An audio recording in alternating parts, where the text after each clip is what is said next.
मराकबा Roman शहंशाह Marcus Aurelius की ज़ाती तहरीरों का एक मजमुआ जो कि 170 और 180 ईस्वी के दरमियान यूनानी ज़बान में लिखी गई थी। इस किताब को स्टोइक फ़लसफ़े के अजीम तरीन कारनामों में से एक समझा जाता है और आज भी बड़े पैमाने पर पढ़ा और मुताला किया जाता है। मराकबे में मार्कस ऑरेलियस मुख्तलिफ़ मौज़ूआत पर गौर करता है, जैसा कि हकीकत की नौइयत, ज़िंदगी के मायने, अक़ल के मुताबिक ज़िंदगी गुजारने की अहमियत, वो एक नेक सीरत ज़िंदगी गुजारने और ख़ुद नज़्म व ज़ब्त, ख़ुद आगई और ख़ुद पर काबू पाने की अहमियत पर जोर देता है। पूरी किताब में मार्कस ऑरेलियस अपने असातिज़ा के इज़हार तशक्कुर भी करते हैं और आजिज़ी की अहमियत और अपनी हुदूद को कबूल करने की अक्कासी करता है। वो दुनिया की फितरी तरतीब और मौत की नागुज़ीरियत को कबूल करने की अहमियत पर भी जोर देता है। वो लिखते हैं, सच्ची मंतक हमेशा मायने नहीं रखती, लेकिन सब कुछ एक वजह से होता है। शिकायत करने के लिए ज़िंदगी बहुत मुख्तसर है। आपको सिर्फ वही तकलीफ़ होती है जो आप खुद पैदा करते हैं। सबक ये है, मंतक का हकीकी मायने कोई ऐसी चीज़ नहीं जिसको हमेशा मायने देने की ज़रूरत होती है, लेकिन मंतक का हमेशा मकसद होता है। लोग हर चीज़ को उसकी शक्ल और तरतीब देते हैं, यानी हर पौधा, हर दरख्त, हर इमारत और हर इंसान, ये सारी ज़िंदगी का निचोड़ है और दुनिया में होने वाली हर चीज़ का बुनियादी मास्टर प्लान है। लिहाजा हर एक चीज़ जो होती है, चाहे वो अच्छी हो या बुरी, एक वजह से होती है। 1+1 2, ये हमारे लिए मंतक है। लेकिन जब ख़ानदान का कोई करीबी फ़र्द गैर मुतवक्के तौर पे मर जाता है तो हम इसे मंतकी नहीं समझते। ये हमारे लिए कोई मायने नहीं रखता, ये गैर मुनसिफाना। हम नाराज़ होते हैं, हम रोते हैं और दुनिया से नाराज़ होते हैं। मार्कस ऑरेलियस का ख्याल है कि सब कुछ एक वजह से होता है हमेशा, यहाँ तक कि बेहतरीन वक्तों में। मैंने इस हकीकत में तसल्ली हासिल की कि सब कुछ बिल्कुल वैसे ही है जैसा कि उसे होना चाहिए। क्या आप ये कर सकते हैं? सबक 2, ज़िंदगी इतनी मुख्तसर है कि शिकायत करने में 1 सेकंड भी ज़ाया नहीं किया जा सकता।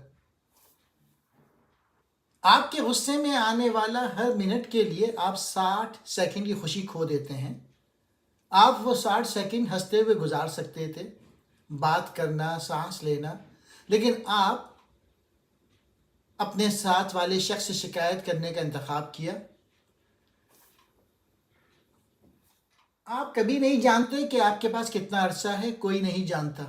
आप कल किसी बस से टकरा सकते हैं या अगले दिन जाग नहीं सकते। ज़मीन पे आपका वक्त महदूद है, नाकाबिले यकीन हद तक महदूद, तो उसे ज़ाया ना करें। कहते हैं कि शिकायत करने से आपका वक्त ज़ाया होता है, तो शिकायत करना बंद करें। आप अपना मिशन बना लें कि किसी से शिकायत नहीं करेंगे। सबक 3, आपको सिर्फ वही तकलीफ पहुंचती है जो आप अपने आप को देते हैं। कदीम रोम में शहंशाह बनना एक ख़तरनाक काम था। लोगों ने आपको मारने, अगवा करने, पीठ में छुरा घोंपने और हफ्ते में कम से कम एक बार आपको जहर देने की कोशिश की। ऑरेलियस ने अपनी ज़िंदगी में बहुत ज़्यादा नफ्सियाती दर्द भी बर्दाश्त किए। उनके 13 बच्चों में से 8 उनसे पहले इंतकाल कर गए, जिनमें उनकी बीवी भी शामिल थी जो बहुत छोटी उम्र में फौत हो गई। लेकिन उसे यकीन था कि ये सब चीज़ें किसी वजह से होती हैं, मकसद पे भरोसा किया जाना चाहिए, और इस तरह वो बदतरीन हालात में भी पुरसुकून रहता था। आखिर ये अमवात बैरूनी वाक़यात थे जिनमें मार्कस ऑरेलियस का कोई हाथ नहीं था। उसका मानना था कि किसी बैरूनी ज़रिए से किसी शख्स को पहुंचने वाला कोई भी नुकसान उनके काबू से बाहर है और इसलिए वो उसे सही मायनों में नुकसान नहीं पहुंचा सकता। तकलीफ़ सिर्फ उस सूरत में शुरू होती है जब आप उसे इजाज़त देते हैं, क्योंकि आप अपने आप को मौरिद इल्ज़ाम ठहराना शुरू कर देते हैं। یہ سوال کرنا شروع کر دیتے ہیں کہ چیزیں کیوں ہوتی ہیں، یہ شکایت کرتے ہیں کہ سب کچھ کتنا غیر منصفانہ ہے۔ جب بھی آپ درد کا سامنا کریں، آپ کے پاس انتخاب ہے، آپ اسے قبول کر سکتے ہیں اور شکایت کے بغیر آگے بڑھ سکتے ہیں۔ ہمیشہ لہٰذا اپنے آپ کو تکلیف میں نہ ڈالیں۔ وہ ہمیں کہتا ہے کہ ہر صبح اٹھیں اور نیکی کریں۔ وہ ہمیں انتقام کے خطرات کے بارے میں بتاتا ہے اور اس کا استعمال نہ کرنے کی تاکید کرتا ہے۔ صبر اور برداشت کی وکالت کرتا ہے، وضاحت کرتا ہے کہ ہمیں ہمیشہ اپنی انسانیت کے ساتھ رابطے میں رہنے کی ضرورت ہے۔ اعتدال، خلوص اور انکساری سے زندگی گزارنے کے بارے میں بتاتے ہیں۔ دوسرے لوگ جو برائی کرتے ہیں وہ صرف اپنے آپ کو نقصان پہنچاتے ہیں۔ وہ لکھتے ہیں شکایت کرنے کے لیے زندگی بہت مختصر ہے۔ وہ لکھتے ہیں کہ ہم چیزوں کو ویسے ہی دیکھیں جیسا وہ ہیں۔ اپنا وقت دوسرے لوگوں کی فکر کرنے میں ضائع نہ کریں جب تک کہ اس سے عام بھلائی متاثر نہ ہو۔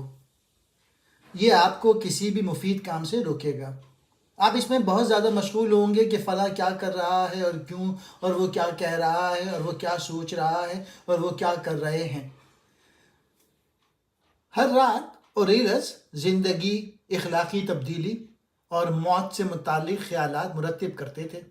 برے لوگ جو برائی آپ کے ساتھ کرتے ہیں، آپ کو نقصان تبھی پہنچے گا جب آپ برائی کا جواب دیں گے۔ اوریلس لکھتے ہیں کہ آپ کو دوسروں کی برائیوں سے حیران نہیں ہونا چاہیے۔ بدلہ لینے کے لیے زیادہ وقت لگانے سے آپ کو کوئی فائدہ نہیں ہوگا۔ بھول جاؤ کہ لوگ کیا کر رہے ہیں، خواہ اچھا ہو یا برا، اور ان کے نقصان پہنچانے پر معاف کر دو۔ اس کے بجائے اپنے آپ پر توجہ مرکوز کریں، اپنے اعمال کا جائزہ لیں اور جہاں آپ غلط کر رہے ہیں اپنے اعمال کو درست کریں، پھر مسئلے کو حل کریں۔ جو آپ کے لیے قیمتی ہے اس میں زیادہ وقت گزاریں۔ دوسرے لوگ کیا کر رہے ہیں اس پر توجہ مرکوز کرنے میں وقت ضائع نہ کریں۔ اپنے باطن کے محافظ بنیں۔ کیا آپ سارا دن بستر پہ گزارنا چاہتے ہیں؟ ہمارے اندر ایک آواز ہے جو ہمیشہ سست رہنے اور فضول کام کرتے رہنے کے علاوہ کچھ نہیں چاہتی۔ اس صورت میں اپنی اندرونی آواز سے پوچھیں تو آپ ایسے کام کرنے کے بجائے اچھا محسوس کرنے کے لیے پیدا ہوئے ہیں جو آپ کے لیے اہم ہیں۔ کیا آپ کو احساس نہیں ہے کہ شہد کی مکھیاں، چیونٹیاں اور پرندے اپنی روزمرہ کی سرگرمیاں جس حد تک کر سکتے ہیں کرتے ہیں؟ جب آپ اپنے باطن کے سرپرست بن جاتے ہیں تو آپ اپنے مقاصد پر توجہ کھونے کے امکانات کو کم کر دیتے ہیں۔ دوسروں کے بارے میں فکر کرنا چھوڑنے کے لیے موت کے وجود کو یاد رکھیں۔ جب آپ سمجھتے ہیں کہ آپ کا وجود کسی بھی وقت ختم ہو سکتا ہے تو آپ ان چیزوں پر مزید وقت ضائع نہیں کر سکتے جو آپ کی زندگی کو اہمیت نہیں دیتی۔ مثال کے طور پر لوگ آپ کے بارے میں جو کچھ کہتے ہیں اس سے آپ متاثر نہیں ہوں گے۔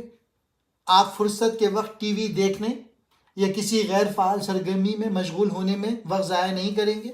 یاد رکھیں کہ آپ ابھی ہیں لیکن آپ اگلے ہی لمحے ختم ہو سکتے ہیں۔ اس کو ذہن میں رکھتے ہوئے اوریلس صرف وہی کرنے کی ضرورت پہ زور دیتا ہے جو آپ کے لیے اہم ہے۔ وہ لکھتے ہیں کہ خود شناسی کو فروغ دیں اور اپنی رائے کی قدر کریں۔ اگر آپ خواہش کے تمام مادی املاک کے ساتھ کروڑ پتی بن جاتے ہیں لیکن ہر وقت دوسروں سے اپنا موازنہ کرتے ہیں تو آپ ایک دکھی زندگی گزاریں گے۔ تو یہ مین میسیجز ہیں۔ آپ کے خلاف برائی صرف اس وقت تکلیف دیتی ہے جب آپ برائی کا جواب دیتے ہیں۔ انمول چیزیں اور دوسروں کے بارے میں فکر کرنا چھوڑنے کے لیے موت کو یاد رکھیں۔ اپنی رائے کو دوسروں سے زیادہ اہمیت دیں۔ آپ کی عقلی سوچ آپ کے پاس سب سے بڑا اثاثہ ہے۔ آپ کو انسانیت کی خدمت کرنی چاہیے۔ آپ کی زندگی میں لذت اور شہرت کی کوئی اہمیت نہیں۔